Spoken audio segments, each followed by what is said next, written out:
पृथ्वी पर रहने वाला सबसे बुद्धिमान जीव मनुष्य है। हम मनुष्य हर एक चीज बड़ी सोच समझ के करते हैं। किसी भी काम को करने से पहले या कोई नया डिसीजन लेने से पहले हम उसके बारे में कई बार सोचते हैं। उसके बारे में पूरी गणना करते हैं, पूरा हिसाब किताब करते हैं।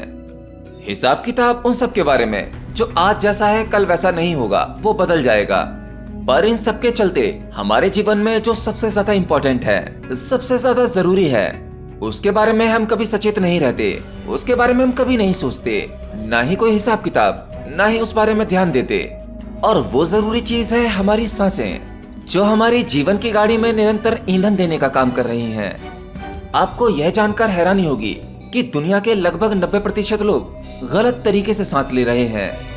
असल में लोगों को पता ही नहीं है कि सांस लेने का सही तरीका क्या है। वो ये नहीं जानते कि सांसों का पैटर्न हमारी लाइफ में कितना इम्पोर्टेंट है और हमारी सांसों का हमारे शरीर और मन के साथ में क्या संबंध है। असल में हमारे फेफड़ों की बनावट जितनी सांस लेने के लिए बनी है, हम उतनी सांस लेते ही नहीं हैं। यानी हमारे फेफड़े एक बार में 3 से 4 लीटर सांस लेने के लिए बने हैं, पर हम सिर्फ 500 ग्राम हवा को ही एक बार में लेते हैं। इसका सीधा सा अर्थ यह है कि हम अपने फेफड़ों की पूरी क्षमता को कभी इस्तेमाल ही नहीं करते। यानी 1 रुपए में हम सिर्फ 25 पैसे ही अपने फेफड़ों का इस्तेमाल कर पाते हैं। एक सामान्य व्यक्ति 1 मिनट में लगभग 15 बार सांसें लेता है और छोड़ता है। इस हिसाब से एक व्यक्ति पूरे दिन में 21,000 बार सांसें लेता है और छोड़ता है। पर सांस लेने की ये प्रक्रिया बिल्कुल गलत है। आप अपनी सांसों को सही ले रहे हैं या गलत, यह चेक करने के लिए आपको कहीं बाहर जाने की जरूरत नहीं है। इसे आप खुद चेक कर सकते हैं। जब आप सांसें लेते हैं तो आप जरा अपने शरीर पर ध्यान देना। वायु को भीतर ले जाते समय क्या आपका पेट अंदर बाहर होता है? अगर नहीं तो आप अपने फेफड़ों का पूरा इस्तेमाल नहीं कर रहे हैं। अगर सांस लेते समय आपका पेट बाहर की ओर आता है तो आप सांस ठीक तरह से ले रहे हैं, यानी वायु पूरी तरह से फेफड़ों में भर पा रही है। और अगर सांस लेने पर आपका पेट भीतर की ओर जा रहा है तो जिसका अर्थ है कि आपके शरीर में ठीक मात्रा में ऑक्सीजन नहीं पहुंच पा रही है। और ठीक से शरीर में ऑक्सीजन ना पहुंच पाना न केवल गंभीर बीमारियों को दावत देता है, बल्कि धीरे धीरे करके ये इंसान को शारीरिक और मानसिक रोगी बना देता है। हमारे फेफड़े एक तरह से यूजली एयर बैग्स हैं। तो जब हम सांस लेते हैं तो हवा को अंदर लेने से हमारे फेफड़े फूलते हैं, जिससे नीचे की ओर एक धक्का लगता है, जिसके कारण हमारा पेट बाहर की ओर निकल जाता है। और जब हम सांस छोड़ते हैं तो हमारे फेफड़े हमारे शरीर से कार्बन डाइऑक्साइड को बाहर निकाल देते हैं, जिसके कारण फेफड़े फिर से सिकुड़ जाते हैं। पर यह क्रिया तभी होती है जब आप गहरी सांस लेते हैं। आज हम सब जानते हैं कि ज्यादातर लोग अधूरी सांस लेते हैं, यानी वो अपनी छाती से ही सांस लेते हैं। उनकी सांस गहरी पहुंच ही नहीं पाती है। अगर आप हमारी वीडियोस को रेगुलर देख रहे हैं तो आपको इतना तो पता ही होगा कि सांसों का हमारे इमोशंस के साथ में एक गहरा संबंध है। आपने कई बार नोटिस किया होगा, जब आप गुस्से में होते हैं, स्ट्रेस में होते हैं, चिंता में होते हैं, या आपके भीतर किसी प्रकार का डर होता है, तो आपकी सांसों की गति अधिक तेज होती है।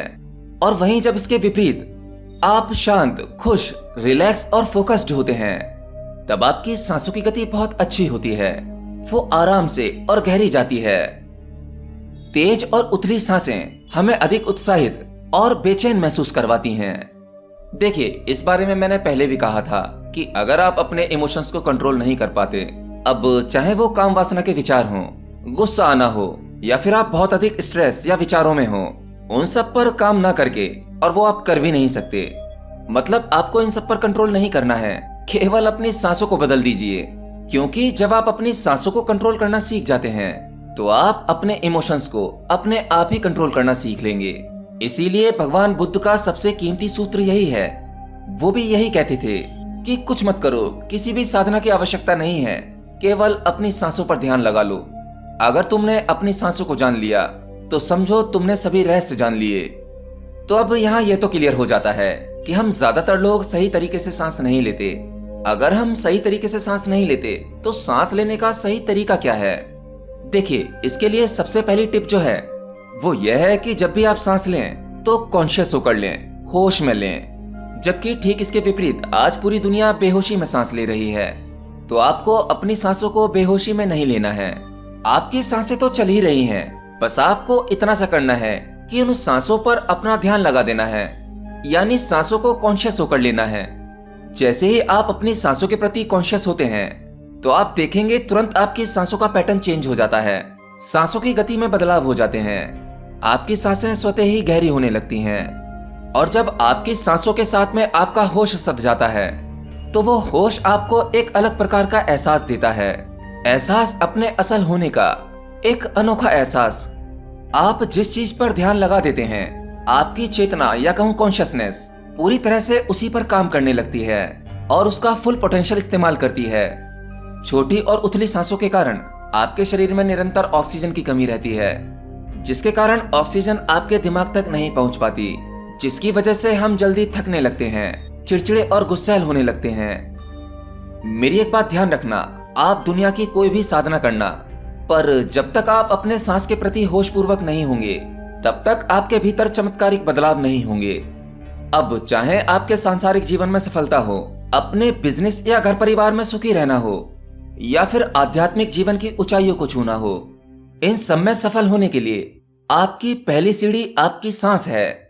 होशपूर्वक ली गई सांसें आपको हमेशा के लिए पूरी तरह से बदल सकती हैं। अब मुझसे बहुत से लोग सवाल पूछते हैं कि सांस को नाक से लेना है या मुंह से। तो देखिए, हमारे इस भौतिक शरीर के हर एक अंग के अपने अपने कार्य हैं। आप अपनी आंखों से सांसें नहीं ले सकते, ना ही कानों से। जिस इंद्रिय का जो काम है वो वही करती है। पर आप मुंह से सांस ले सकते हैं, लेकिन हमारे मुंह का मुख्य कार्य जो है वो है भोजन करना, स्वाद लेना, और नाक का कार्य है सांस लेना। तो सांसों को नाक से लेनी चाहिए। हालांकि नाक को दूसरी क्षमता भी मिली हुई है सूंघने की, पर इसका मुख्य कार्य है सांस लेना। नाक से ली गई सांस ठीक तरीके से शरीर में ऑक्सीजन पहुंचाती है। नाक से ली हुई सांस के जरिए जो भी जीवाणु, कीटाणु या वायरस होते हैं वो कुछ हद तक नाक में ही रुक जाते हैं, परंतु मुंह से ली हुई सांस में वो हमारे शरीर के भीतर बीमारियों को जाने देते हैं। तो जाहिर है कि हमें नाक से सांस लेनी चाहिए। आपने छोटे से बच्चे को तो देखा ही होगा, बच्चे ठीक तरीके से सांस लेते हैं क्योंकि वो हमारी तरह बुद्धिमान नहीं हुए।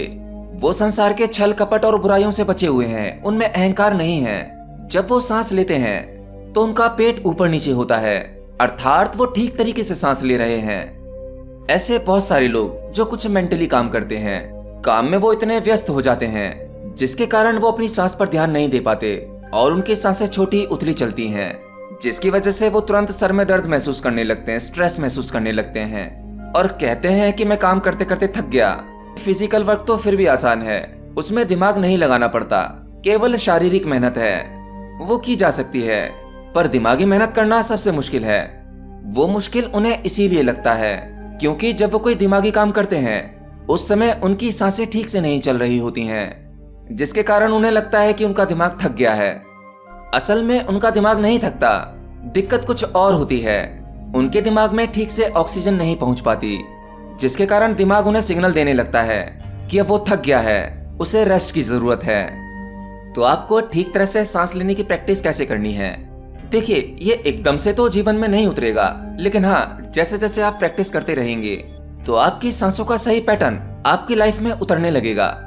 अगर आप सुबह जल्दी उठ जाते हैं, योग अभ्यास करते हैं या व्यायाम करते हैं तो आप आराम से लेट जाइए। पूरा दिन ना सही तो कुछ मिनटों के लिए ही एक प्रैक्टिस कीजिए। सीधा लेटकर अपने पैरों को मोड़ लीजिए और एक हाथ अपने पेट पर रखिए, नाभि पर, और फिर सांसों को चलने दीजिए। आपको सांसों को चलते देना है, पर उन सांसों पर अपना ध्यान लगा देना है। जब तक आपका ध्यान सांसों पर रहेगा तब तक आपकी सांसें पेट से चलेंगी, यानी गहरी चलेंगी। बीच बीच में ध्यान हटेगा तो आपकी सांसों की रिदम भी बिगड़ेगी। लेकिन अभ्यास करते करते ये धीरे धीरे आपके रूटीन में आने लगेगा। और बहुत जरूरी बात, आपको बहुत तेजी से सांस लेने की जरूरत नहीं है कि कभी आप यह सोचें कि हम जितनी तेजी से हवा अपने अंदर भरेंगे उतनी ही ज्यादा ऑक्सीजन हमारे भीतर जाएगी। अगर आप तेजी से हवा भरेंगे तो वो भी छोटी रहेगी।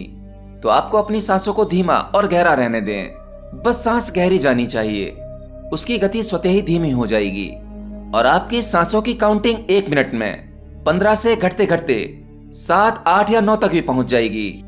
और जब ये काउंटिंग कम हो जाएगी तो आपकी उम्र भी बढ़ जाएगी। यानी अगर आपकी नॉर्मल सांसें 1 मिनट में 8 से 9 बार भी चल रही हैं तो आप 100 साल से अधिक जी सकते हैं। और अगर काउंटिंग उससे भी कम हो जाती है तो आपके अंदर ज्ञान का खजाना बढ़ जाएगा। आप उन सब रहस्यों को जान सकते हैं जिन्हें किसी इंस्टीट्यूशन में पढ़कर या किसी से सुनकर नहीं जाना जा सकता। उन सभी रहस्यों का अनुभव आप स्वयं अपने भीतर कर पाएंगे। इसीलिए एक योगी किसी इंस्टीट्यूशन या कॉलेज में जाकर ज्ञान नहीं लेता।